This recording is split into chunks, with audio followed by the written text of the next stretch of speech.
Okay, I know this is the oldest, most far-fetched situation imaginable, but it happened. I wish I could tell you in some complicated or unusual way how I found out my wife was cheating on me, but I can't. It all happened like a good old-fashioned fairy tale. I work for an auto parts company. I make brakes. Somebody has to do it, and I'm one of the lucky ones. From 4 to midnight every day, 5 days a week, for 8 hours, I run one of the most archaic machines you've ever seen. I'm wearing safety glasses, earplugs, steel-toed boots, and a denim apron. Every day I meet my quota, and if I'm lucky, I get a bonus at the end of the year.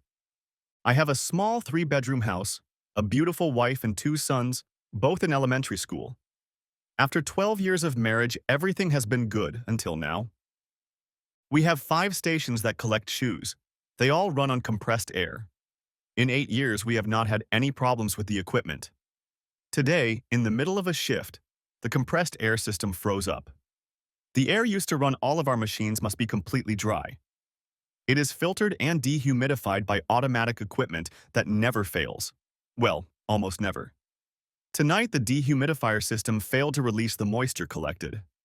I'm not a scientist, so all I know is that when moisture and high-pressure air come together, freezing occurs and everything stops. Instead of making us sit around and do nothing, they just sent the whole crew home. Without paychecks, of course. You could say my whole life was ruined by the high humidity. When I opened the bedroom door, all I saw was a big hairy back bouncing up and down on my wife Marcy. Of course, I instinctively turned on the overhead light when I realized Marcy was awake. God damn it, Danny. What the hell are you doing home? I expected her to be surprised, apologetic, and ashamed, but all I got was a pissed-off bitch. What the hell is going on? Don't be such a jerk. You know exactly what's going on. I'm sorry you had to see it, but if you had come home when you were supposed to, this wouldn't have happened. He wouldn't be here or I wouldn't have seen him? The hairy back flipped up and was now looking at me with a smirk on her face. Marcy pulled the bedspread up, trying to maintain her modesty. My big mistake was grabbing the guy. When he got out of bed, he was much bigger than when he was lying down. For my foolish enthusiasm, I was rewarded with 2 very, very hard punches to the ribs. I never managed to land a single blow on him, and I ended up on the floor grunting and trying to catch my breath. I'm not sure, but I think it was around this time that I took a blow to the head that incapacitated me. Anyway, I ended up in the emergency room of the hospital where some medical technician was bandaging my ribs. Marcy was sitting in a chair near the examination table with a look of disgust on her face.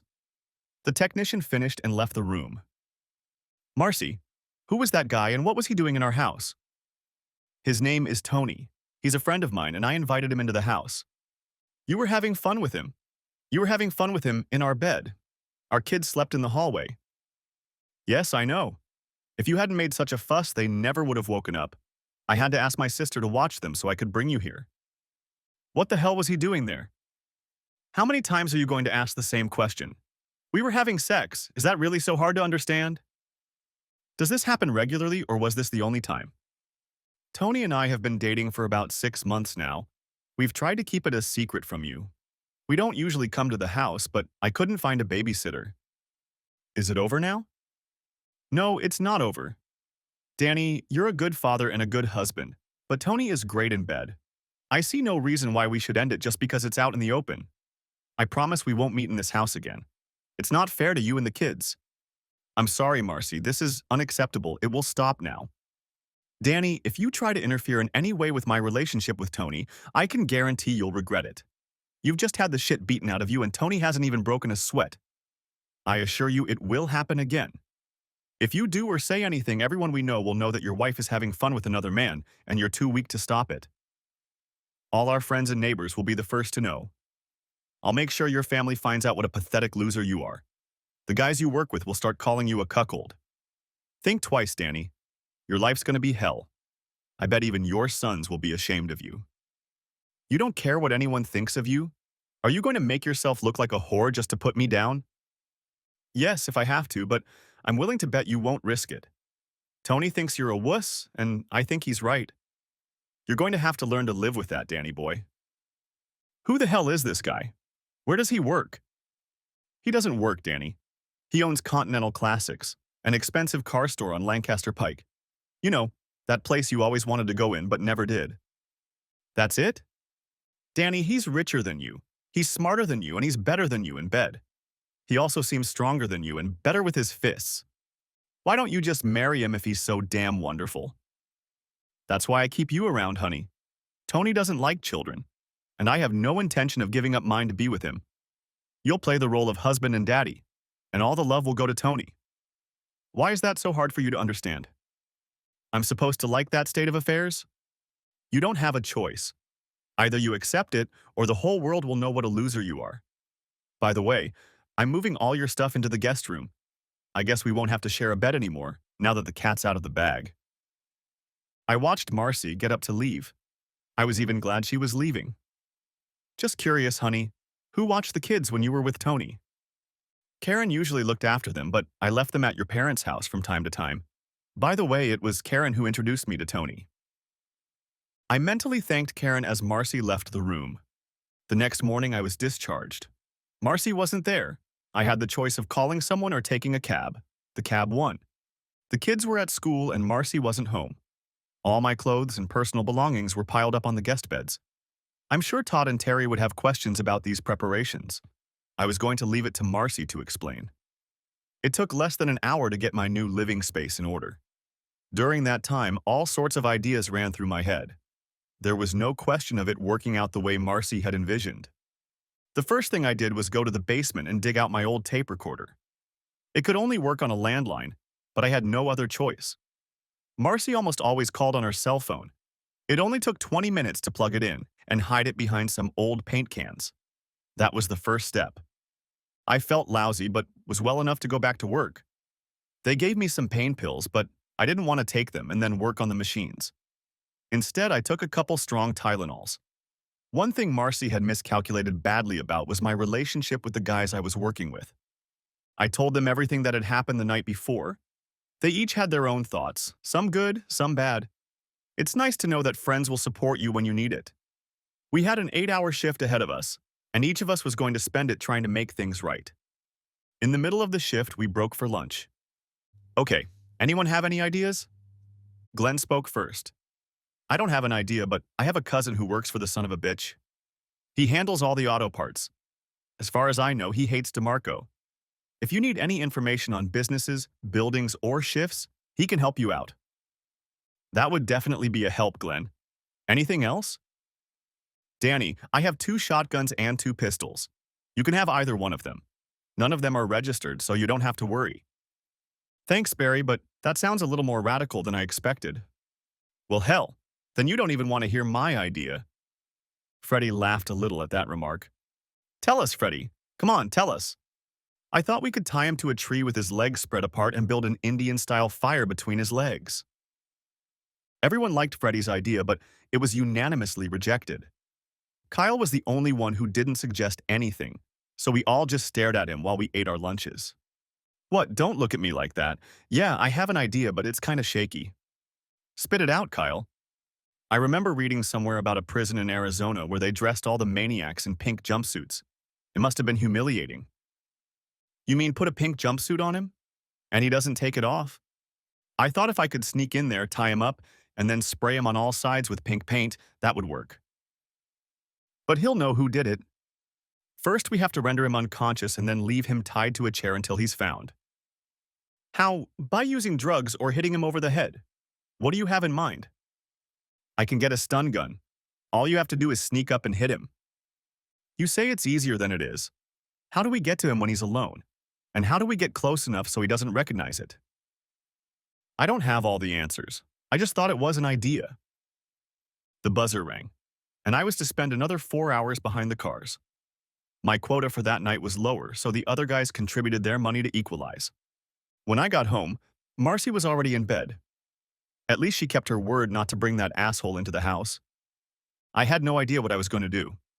Most of the things the guys and I talked about were like high school pranks. I might as well have put a burning bag of dog poop on his doorstep. I needed real revenge. When I got up, it was noon. The kids were at school and I could hear Marcy moving around the house. I took a quick shower, shaved, and headed out the door. Good morning, husband. Don't you have a kiss for your wife? She stood at the kitchen sink with her hand on her hip and smirked. I just turned and walked out the door. Her witty remark didn't deserve a response. I needed lunch and some alone time. I spent the rest of the day killing time. I tried to figure out what I could do about my wife's sexy buddy without getting myself in too much trouble. Today, I needed to finish work and start packing. I decided to forego a home-cooked meal. It was the only time I spent with the boys, but I just couldn't force myself to eat Marcy's cooking anymore. Before I knew it, it was time for work. Things were pretty normal until lunch break. Danny, I have a stun gun in my car. I don't know if you can use it for anything, but at least it'll come in handy for self-defense. Kyle looked proud of himself. Don't forget to pick it up before you go home. Have you ever used the damn thing? No, we can give it a try. Who wants to volunteer? The only answer was a chorus of groans around the table. No one had any new ideas, but they were all willing to support any idea I had. I was relieved to know that I had a few friends. When I got home, everything was fine. The night was short for me. Working the graveyard shift had disrupted my sleeping habits, especially on weekends. I was up earlier than usual. Todd and Terry jumped at the chance to spend time at Chuck E. Cheese's. Marcy didn't seem to mind at all, especially when I told her we'd be walking around all day. Danny, I need you to take a few days off next week. Tony's friend Wally is coming up from Detroit and we're going on a 3-night and 4-day cruise to Cancun. If you can't make it, maybe your parents can? Let me get this straight. You're going on a sea cruise with 2 guys? That sounds a little unsexy even for you. Don't be rude, Danny. It's not right for you.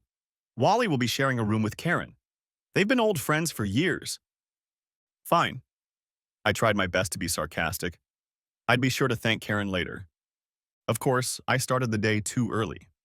To kill time before Chuck E.'s opened, we went to Hobby Lobby near home. The boys were already big enough to collect most of the plastic models on the shelves.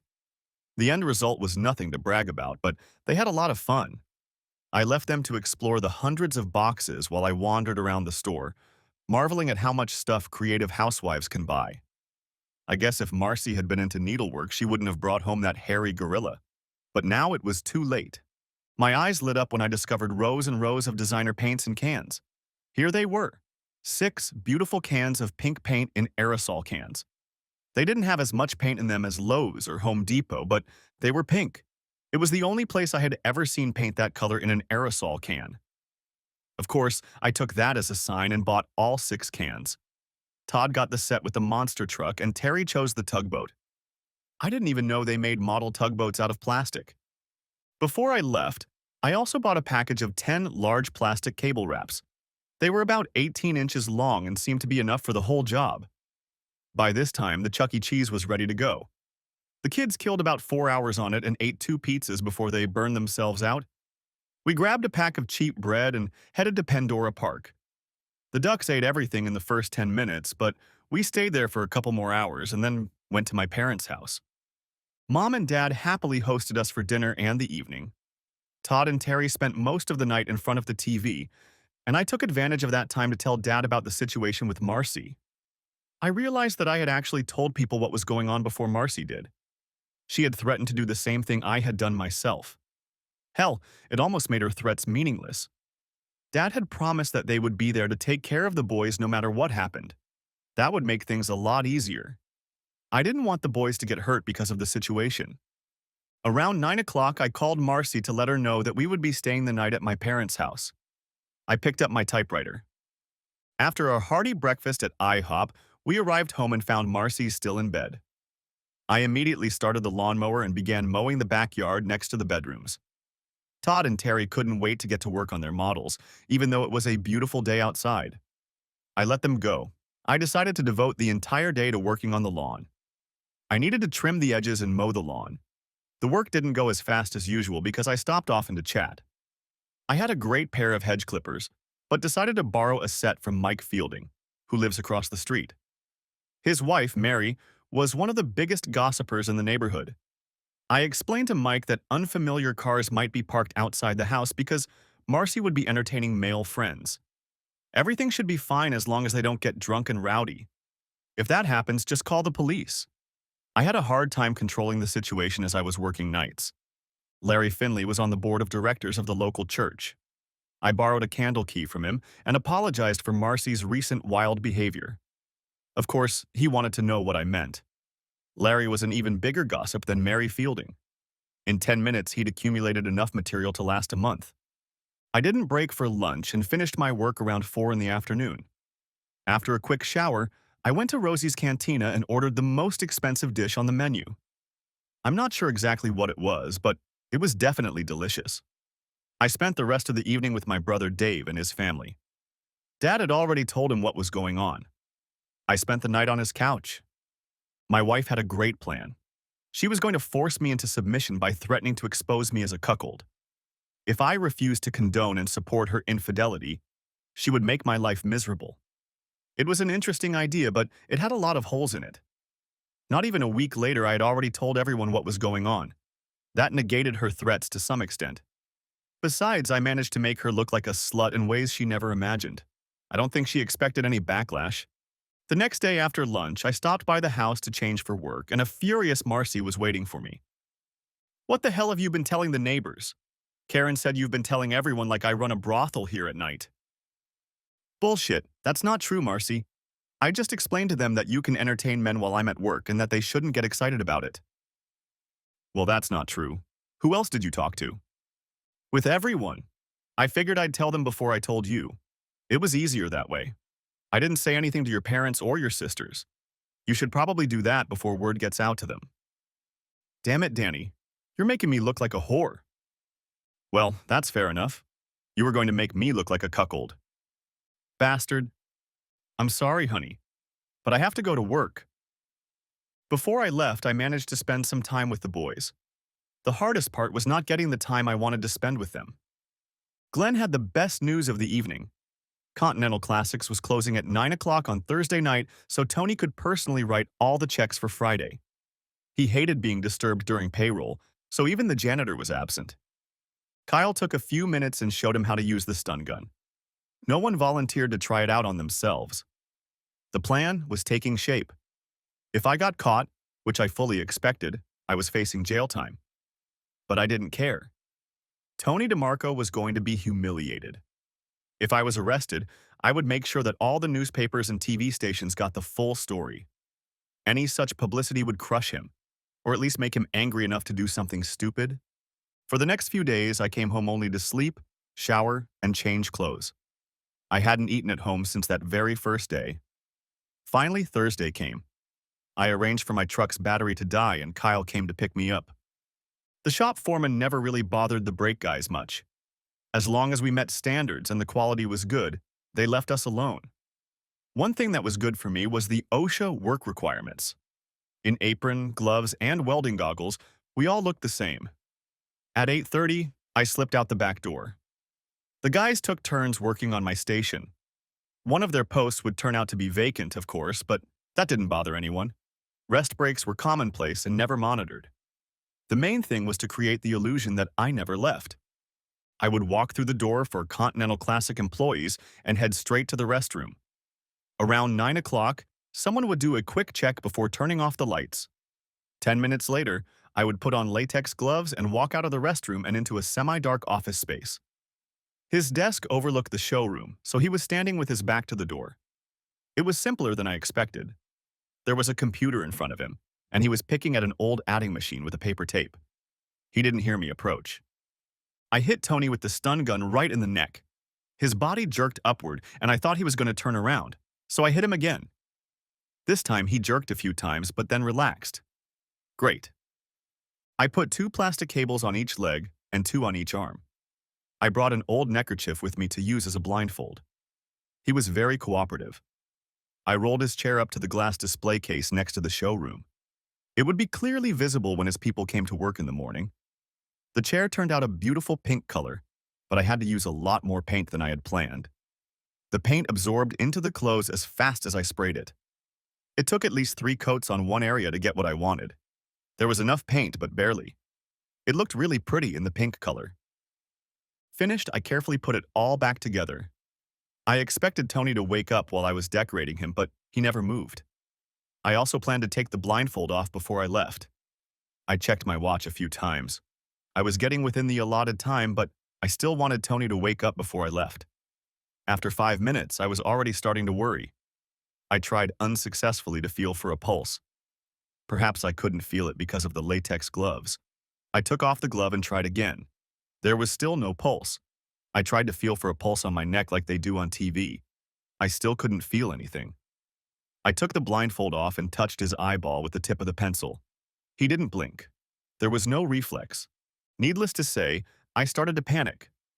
But I had enough sense to put on a latex glove and wipe off anything I might have touched. I put the tie in my pocket and then cut off all the plastic ties. There were visible traces of pink paint on them. It looked strange. The white skin under the tie made it look like a pink raccoon. I took another minute to make sure I hadn't overlooked anything, then got to work.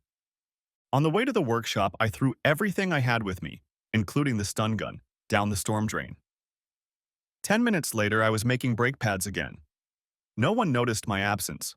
When the shift was over, I told the guys what had happened. They were all dressed, so I was sure no one would say anything.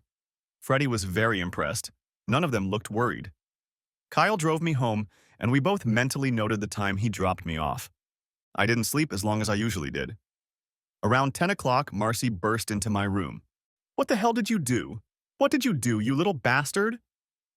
Of course, I just rolled over onto my back and gave her a perplexed look. "What the hell are you talking about, woman?" "Tony's dead. Karen called and said he was found dead in his office this morning. I believe you had something to do with it, and I'm going to make sure you pay, you bastard." That was the second time she had called me a bastard in the last 5 minutes. It was pretty clear I wasn't going to get any more sleep, so I stumbled out of bed and headed for the bathroom. I was in no hurry to face the Wicked Witch of the East, so I took a long, hot shower and took my time shaving. I even applied some aftershave just to please my loving wife. I never got to the coffee pot. There was a tall black man standing in the living room talking to Marcy. His hair was cut very short, and he was wearing a dark suit. The bitch had called the police. There was no doubt about it. I shook my head and headed to the kitchen for my first cup of the day. Marcy smirked wryly as I settled into my favorite chair. My uninvited guest sat down as I did. "Mr. Mercer, my name is Detective Darnell Green, with an E. I'm here about the death of Anthony DeMarco last night. Your wife reported that there was a rift between you and Mr. DeMarco last week, and I was wondering if I could ask you some questions." "Of course, I don't mind, but not here."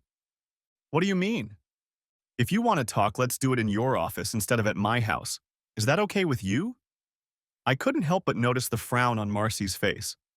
I was sure she was counting on being part of the discussion. "My car or yours, Mr. Mercer?" "I have a few other things to do, so I'll meet you there. Any particular office?" "At the end of the second floor, room 206, just turn right when you get off the elevator. I'll see you soon." While I put on my shoes, Marcy kept up. I still hadn't finished my coffee, so I just poured it down the sink. On my way out the door, I turned and smiled. "I think you got what you wanted, sweetheart." "What are you talking about? What the hell do you mean, Danny?" 10 minutes later, I was sitting with Detective Green on the second floor of the municipal building.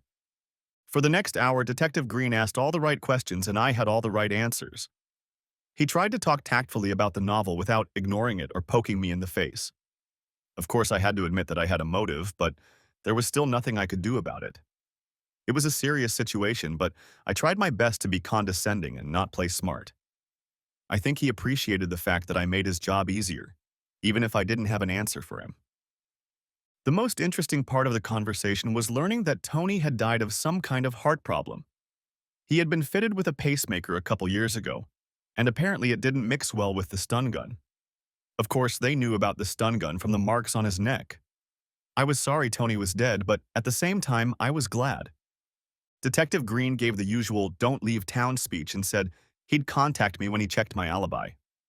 I never thought I'd need an alibi. It was kind of exciting. We parted on good terms. I felt like Darnell Green was on my side. It made my heart feel warmer. I grabbed a snack and watched the news on TV. They were talking about the death of a local businessman. It mentioned that there were no relatives in the area. I emptied my bank accounts and then took a moment to eat a hearty breakfast. There were still some things to do at home. When I returned, Marcy wasn't home. It took me 30 minutes to move all my stuff into the bedroom and all of Marcy's stuff into the guest room. The guest room had one small closet and one dresser.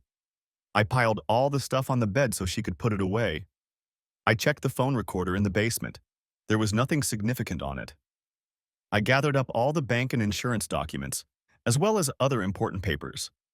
I was glad Marcy's Volvo was registered in my name. It would make things easier. Everything was folded in a folder under the front seat of my truck. I called work and took a 2-week vacation. A few hours later, my loving wife showed up. She seemed surprised to find me home. It was time to get things in order again. I smiled as I ushered her into the guest room. "What the hell is this? Who the hell do you think you are?" My answer was a wide smile. "Answer me, damn it, what's going on?" "Marcy, from now on, I'll be staying in the master bedroom. You can have the guest room. I suggest you start folding your clothes. Anything that isn't in your closet or dresser by dinner time will be thrown out. Any questions? I can't cram my stuff into this small closet, and I have no intention of staying in this room. What the hell do you mean by get rid of? If you can't put things away in a closet or dresser, then you don't need them." "That's not going to happen, Danny. I don't know what kind of game you're playing, but it's not going to work. You're dead.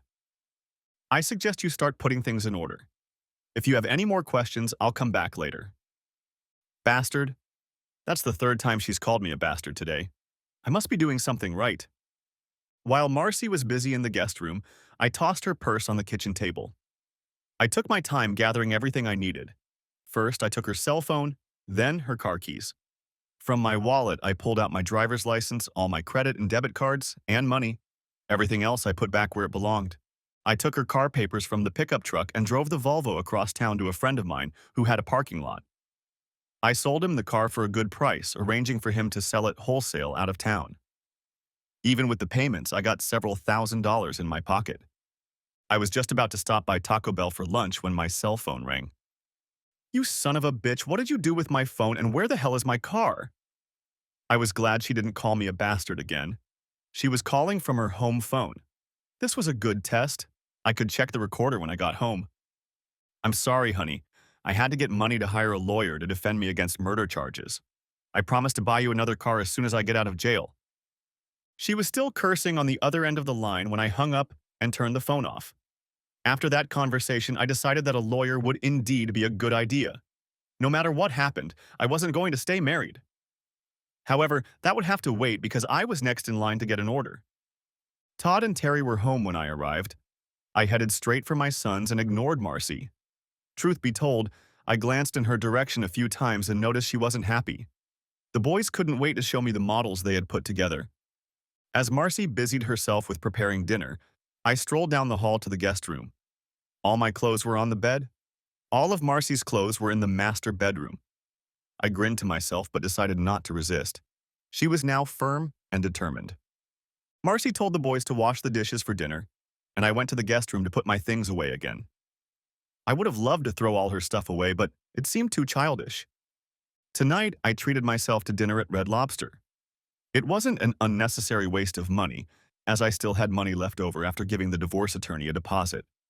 The shrimp and lobster combo was great, but the cheese rolls were still my favorite dish. After finishing my meal, I turned on my cell phone again. I was hoping one of the guys from work or Detective Green would call. No such luck. The first call was from my wife. "Danny, how can I go to the grocery store? We need milk and a few other things." "I'll drive you when I get home. Try to arrange for us to go to the store on Saturdays when I'm not working. It'll be easier for me if you don't have to go shopping alone." "Oh, I've got another call. I gotta go. I'll talk to you when I get home." The second call was from Kyle. Detective Green talked to the entire team, both individually and together. All the stories checked out. Tom Tingle, the floor manager, was the strongest supporter. He insisted that there was no way I could miss work. He strictly monitored all his employees and could guarantee that I would be there all night. I realized I wasn't that smart. If some forensic scientist wanted to prove that I'd killed Tony DeMarco, I'm sure he could do it. I was starting to feel like nobody cared. I got home just in time to put the boys to bed. Marcy was sitting on the couch with a glass of wine. I grabbed a cold Foster's from the refrigerator and made myself comfortable in the chair. The TV wasn't on, so I decided now would be a good time to talk to Marcy. "So, Marcy, how's the plan to turn me into a wuss and a cuckold going?" That was the end of the conversation before it could begin. She finished her wine, got up, and went into the bedroom. I thought she wanted to talk. Guess I was wrong. I grabbed my beer and went to check the recorder. The first call was to her sister. There was no backup. Turns out Marge knew all about the affair with Tony and was supportive of Marcy in every way possible. That was good to know. The next call was to Marcy's mom, and here things were a little different. Mom had no idea what was going on. Her daughter had convinced her that Tony was a friend of Karen's and that I was jealous because I had been trying to have sex with Karen for years. Tony lectured me about it, and I got angry. She never said I killed her, but she hinted at it. She called the cell phone company to see if she could get a replacement for the phone I took away, but got nothing. She then called the DMV to report that I had taken her driver's license. She was told to report it to the police. She called the bank to ask for a replacement credit card, but was told the account was closed. I'll tell you what, she was a busy girl. The last call on the answering machine was addressed to Karen. Karen lived just a few houses away, so I have no idea why they used the phone instead of just meeting up. Of course, that went in my favor. I learned two important things from that call: that Wally was still on his way back from Detroit and that Marcy was going to lay low and not make a fuss until he arrived. The next day, the boys and I got up bright and early. We were out of the house before Marcy even woke up. We got home after lunch and Marcy insisted that I take her to the grocery store. She needed things, and since she no longer had a car or driver's license, I had to take care of it. That night, while she was making dinner, I checked the recorder. Wally had arrived, and the first person he called was Marcy. It was an interesting conversation.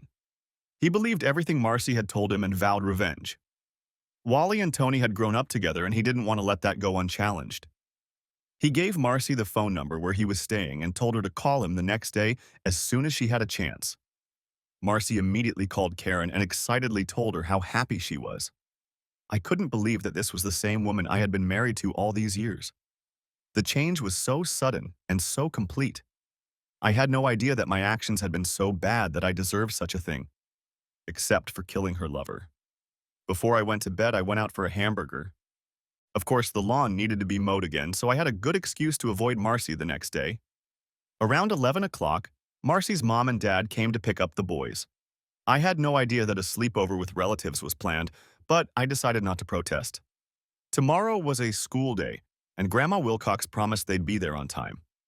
I couldn't wait to check my phone recorder, but lunch came first since I had skipped breakfast.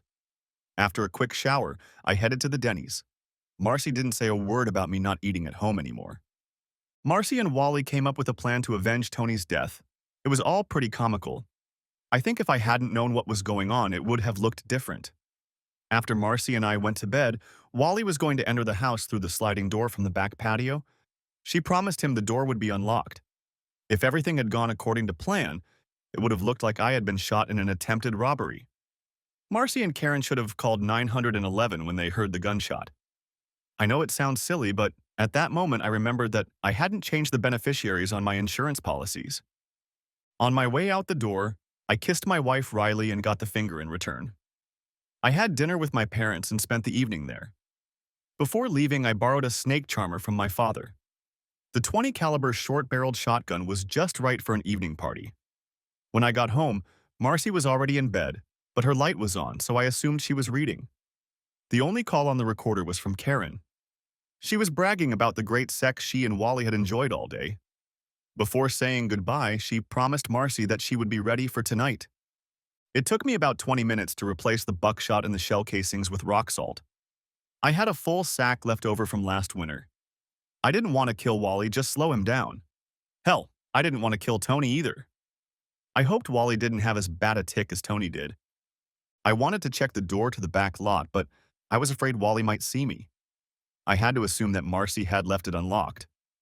I stripped down to my underwear and tangled the blankets on the bed.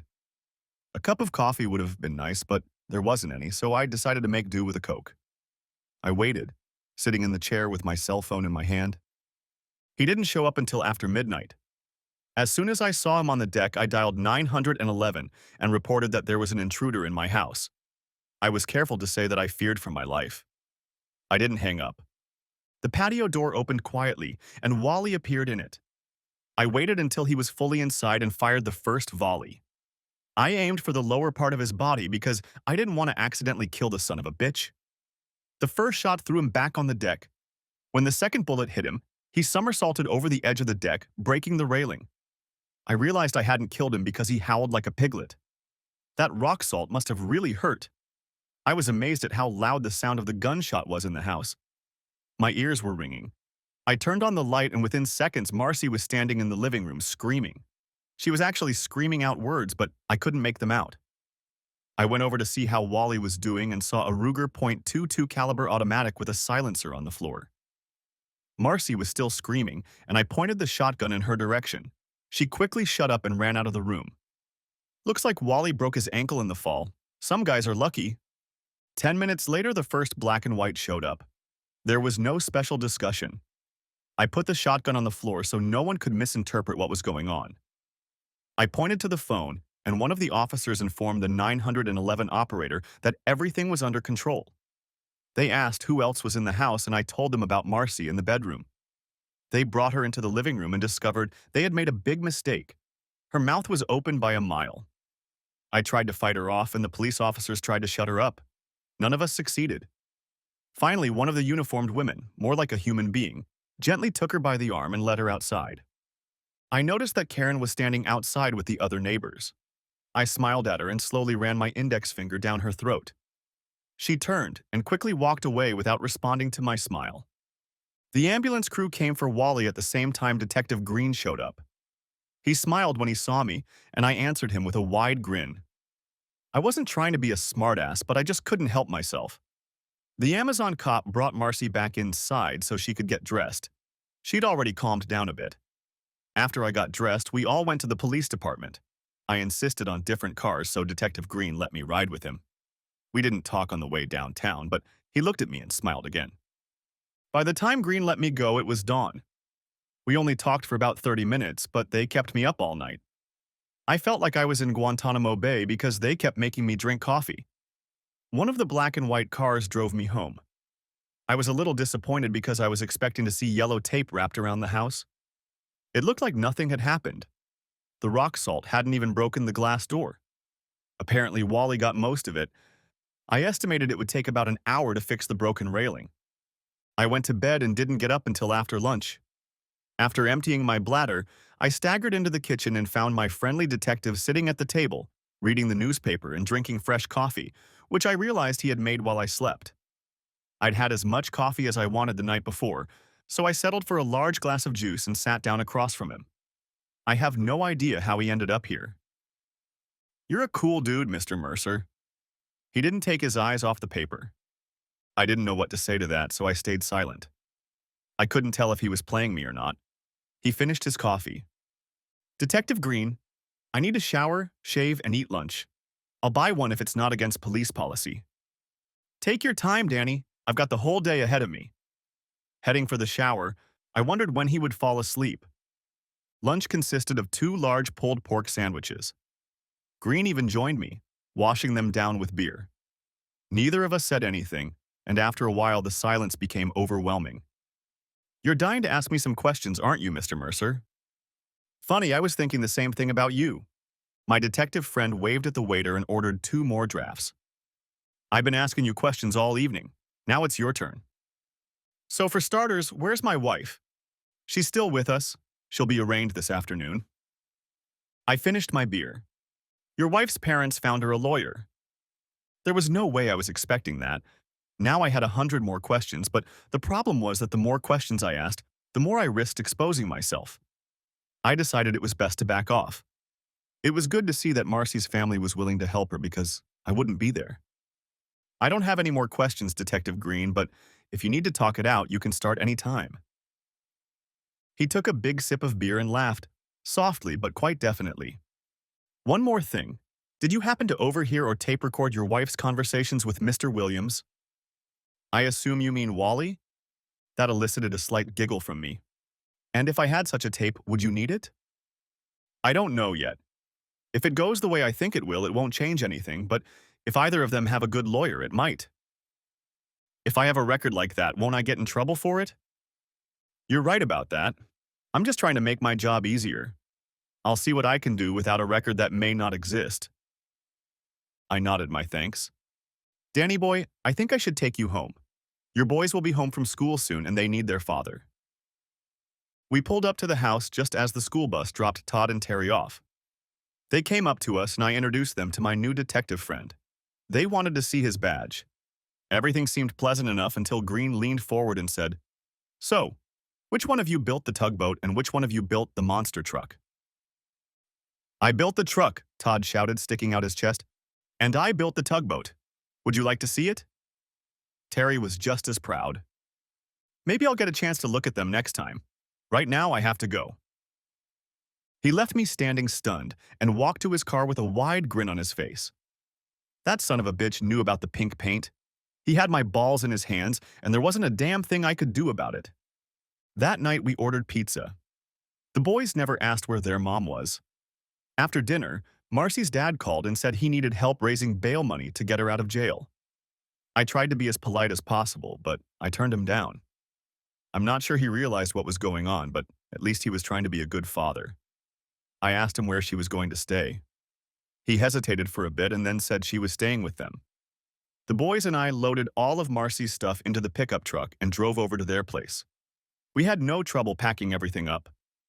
When we got home, I noticed the U-Haul truck in the driveway of Karen's house. The next morning, it was gone. Marcy never called me.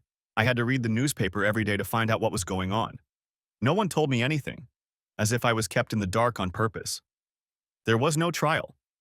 Marcy blamed it all on Wally. Wally claimed it was her idea. In the end, they both pleaded guilty. Marcy got 3 to 5 years for conspiracy to commit murder. Wally got 5 to 10 years for attempted murder. The feds were called about a silencer that Wally had with him. They decided to wait until Wally served his first sentence before making changes. Detective Green didn't need the tape and never mentioned it again. Karen disappeared and was never seen or heard from again. My father was glad to have his gun back and promised that I could borrow it again if I needed it. Having said that, he hummed. I asked Marcy to hand me the divorce papers as soon as she started serving her time in jail. She didn't protest. I got the impression that she wanted nothing to do with me because I hadn't seen her or talked to her since the night I shot Wally. I sold the house and moved back in with my parents. I couldn't work on my own and watch the boys. The guys at work were glad to have me back. For some reason, I was offered to move to the day shift, but I declined. Every month, I took the boys to the women's prison in Muncie to visit their mother. I waited for them in the car because they were usually there for less than an hour. Sometimes, in good weather, the meetings would take place outside. I was able to park and watch them through the chain-link fence. I never asked them about their visits and asked them not to tell me anything. That seemed to suit all of us. Everything seemed to be going smoothly until I got a phone call. "Hello, is this Daniel Mercer?" "Yes." "My name is Angela Hawkins. A detective named Darnell Green said I should call you. There's something we need to discuss." "I know Detective Green, but why do you want to talk to me?" "Tony DeMarco was my brother." "Oh shit, just when I thought all that shit was behind me, something like this happened. I don't think this is a good idea. I'm sorry for your loss, but there's nothing I can do to help you." I hung up before she could say anything else. 2 days later, she called again. "Daniel, I would really appreciate it if you would come to me. There's something I need to tell you. Detective Green said you're a reasonable man." "Where did you want to meet?" "I'd prefer to do it at the car dealership, but you can do it anywhere that's convenient for you." It took me a few moments to come up with something. "I'll meet you Saturday morning at 10 o'clock at the car dealership. I'll bring my 2 sons with me. They love looking at old cars." I didn't know what she meant, but I felt safer in public places when the boys were around. I wasn't using them as a shield or anything, but I felt she'd have less chance of trying anything if they were with me. I had no idea what kind of grudge this woman might hold. If she's Tony's sister, she must be Italian. If she's Italian, she must have hot blood in her. And if she has hot blood in her, I have to be careful. At this point, I decided I was thinking too much about all of this. I needed a beer. I called Detective Green and asked him what was going on. He laughed and told me to meet her and stop worrying. It was easy for him to say since he didn't kill her brother. Continental Classics was a large and impressive place. In addition to the main showroom, they had 2 large buildings in the back where they stored cars that needed restoration or were waiting for a spot on the show floor. When we pulled up, I was shocked to see that they were having a grand opening celebration. I hadn't expected such a thing. There was a lot I didn't realize. Terry and Todd seemed torn between cars and free gifts. My first impression was the smell from the popcorn machine. A guy in rubber-nosed boots was handing out little bags of hot popcorn. To the side was a soda machine and another clown with a hot dog cart. The boys wouldn't need lunch today. It wasn't hard to recognize Angela Hawkins. I recognized her as soon as I noticed her walking straight toward me with a slow, determined gait. Everything about her said Italian. Dark hair, dark eyes, olive complexion, and wide hips. I don't think a gentleman would have noticed her thighs, but they were accentuated by her height. 5 feet, no more. Tony was huge and his sister was short and broad. I felt myself starting to get a little worried as she approached. And then I noticed a smaller clone next to her. The girl looked to be about 10 years old and was an exact replica of Angela, except her hair was a little lighter, and naturally she had no hips at all. My hostess seemed to be covering herself in the same way I was. We were a pretty pathetic couple, both of us using our children for security. As she shortened the distance between us, her hand extended in greeting. Daniel Mercer, I presume? It was only natural and polite to take her hand and shake it. I've always wanted to say that, like in the movie about Dr. Livingston. She smiled, but seemed a little nervous, and I felt a little relieved. I stood there like a mute as she continued to speak. This is my daughter, Carla.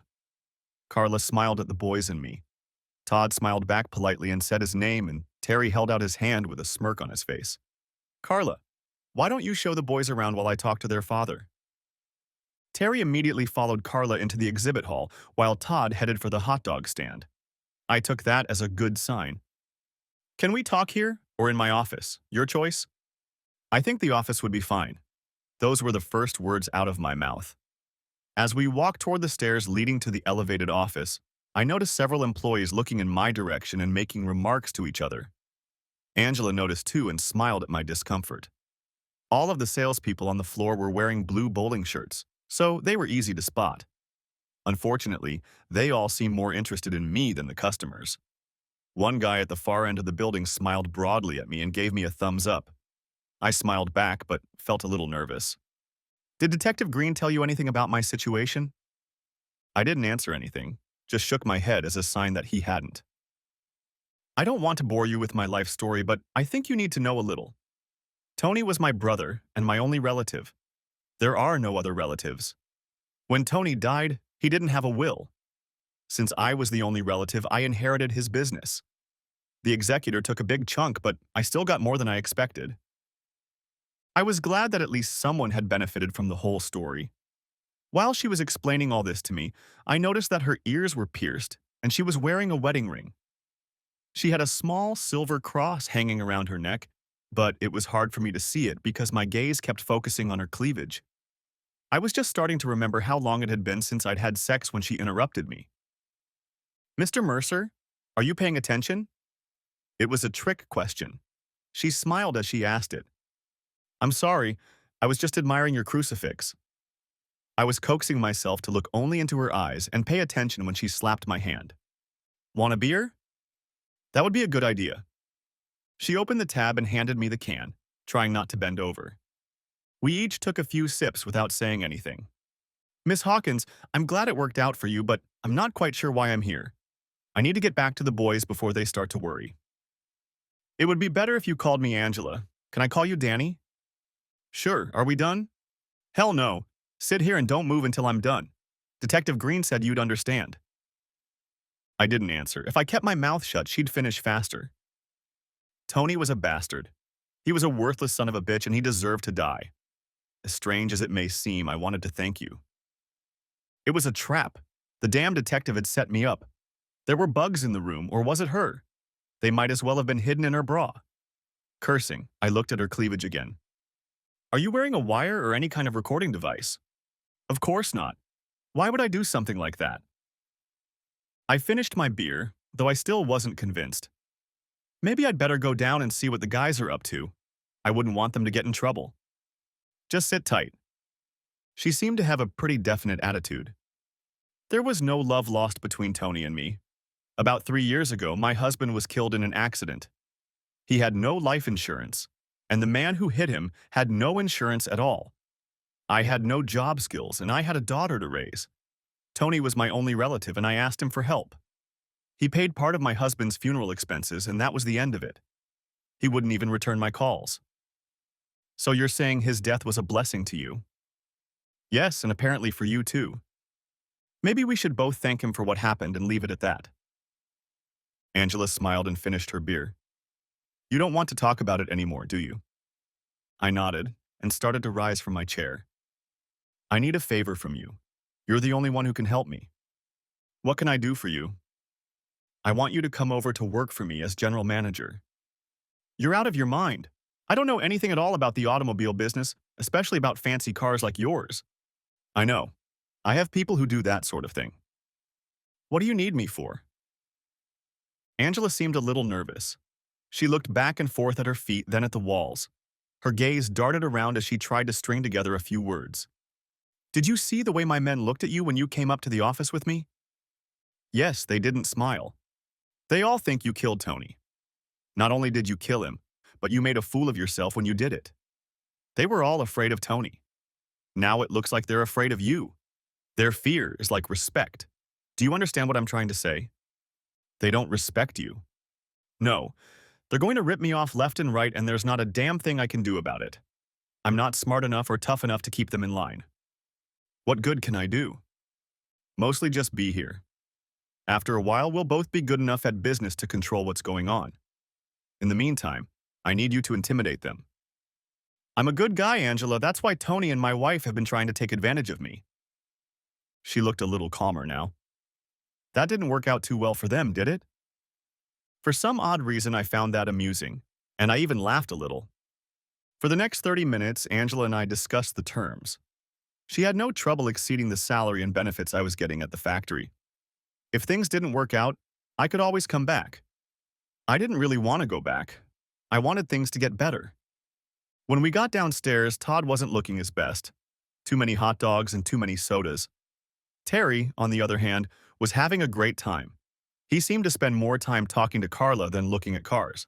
That was definitely a good sign. On the way home, Todd threw up in the truck and missed dinner. On Monday, I started work. It went exactly as Angela had predicted. I was amazed at how quickly I was able to settle into the job.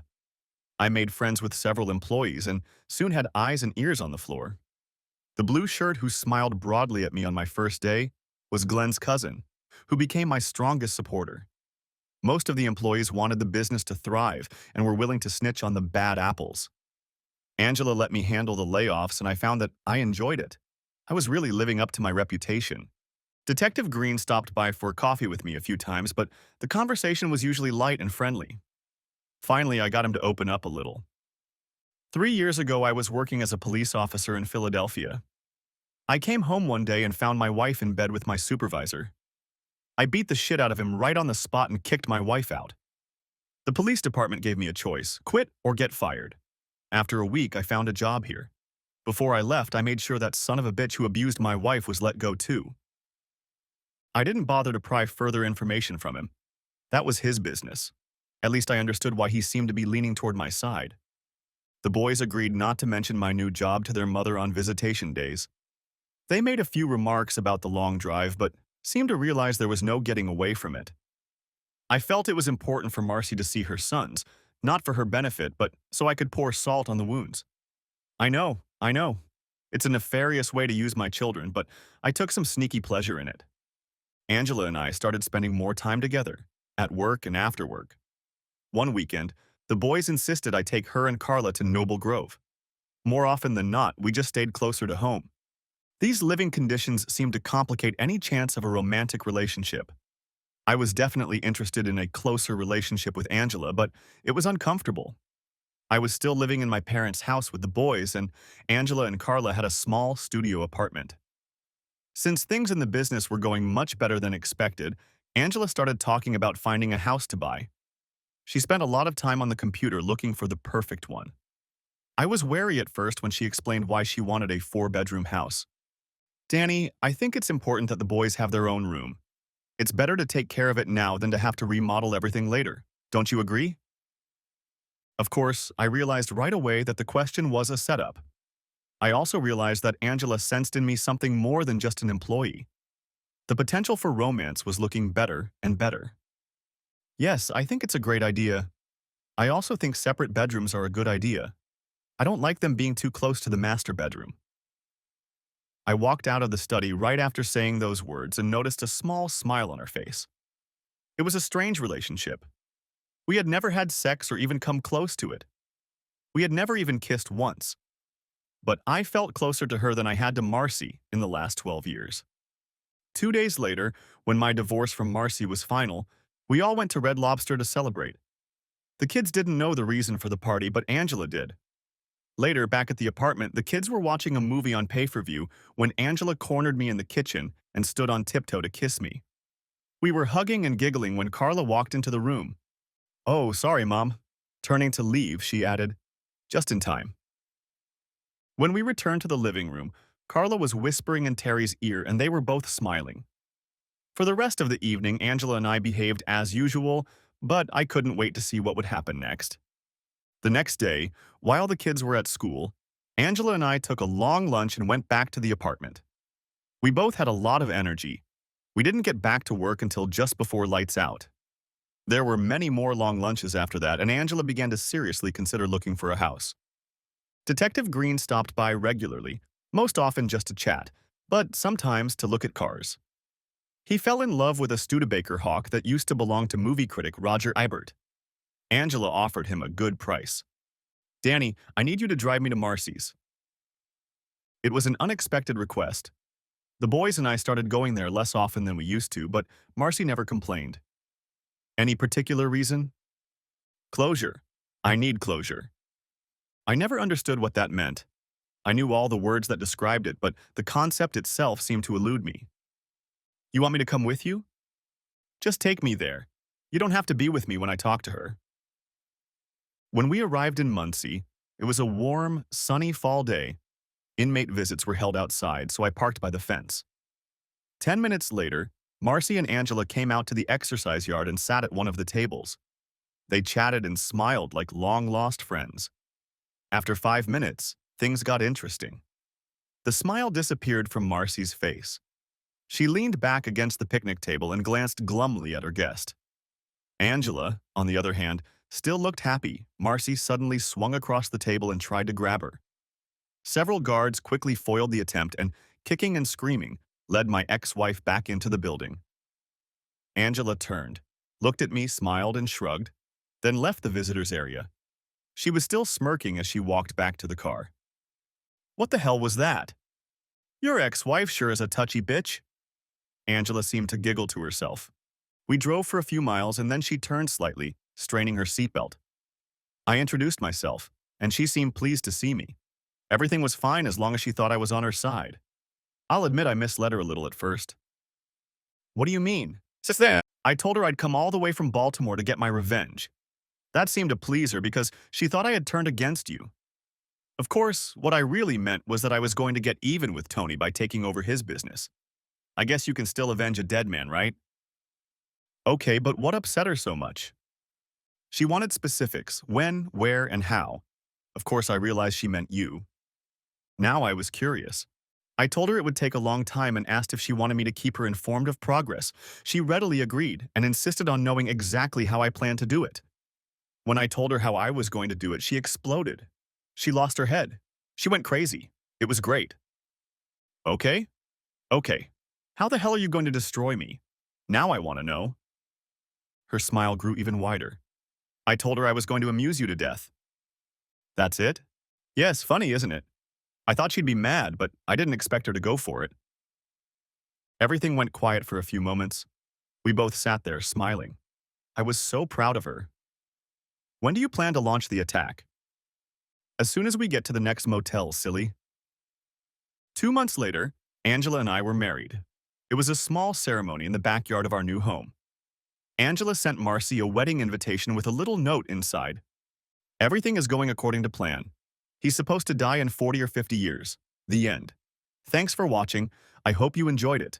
Subscribe to my channel and watch for the next video.